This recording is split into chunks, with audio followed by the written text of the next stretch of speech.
45 రోజుల పాటు అంగరంగ వైభవంగా నిత్యం భక్తకోటితో కళకళలాడిన ప్రయాగరాజ్ ఇప్పుడు నిర్మానుష్యంగా మారింది.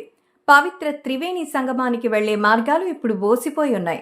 మహాకుంభమేళా సందర్భంగా కోట్లాది మంది నిత్యం ప్రయాగరాజ్లోని పవిత్ర త్రివేణి సంగమంలో పుణ్యస్నానాలు ఆచరించిన సంగతి తెలిసిందే.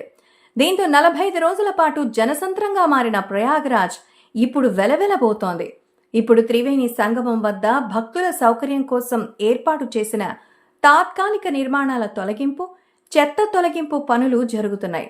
పనులు చేసేవారైనా అక్కడ మరో నరమానవుడు కనిపించని పరిస్థితి ఉంది. మహాకుంభమేళాలో 45 రోజుల్లో 66 కోట్ల మందికి పైగా పుణ్యస్నానాలు చేసినట్టుగా అంచనా. అంటే సగటున రోజుకి 1.5 కోటి మంది మహాకుంభమేళాకు వచ్చారన్నమాట. జనవరి 13వ తేదీన ప్రారంభమైన మహాకుంభమేళా శివరాత్రి పర్వదినంతో అంటే ఫిబ్రవరి 26తో ముగిసింది. అలాగే ప్రయాగరాజ్కు వచ్చిన వారిలో అధికులు అయోధ్య, వారణాసిలను సందర్శించారు.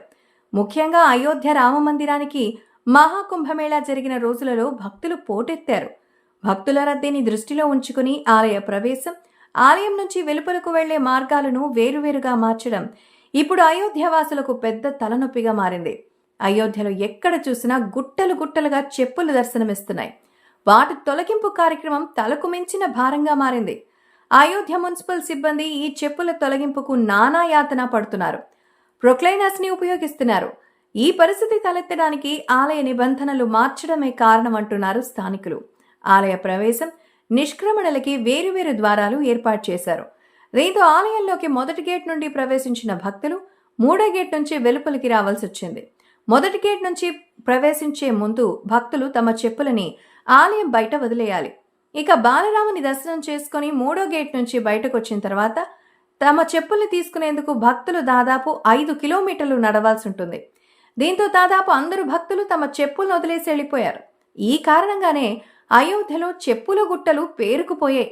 మహాకుంభమేళా జరిగిన రోజులలో అయోధ్యని 1.5 కోటికి పైగా దర్శించుకున్నారు.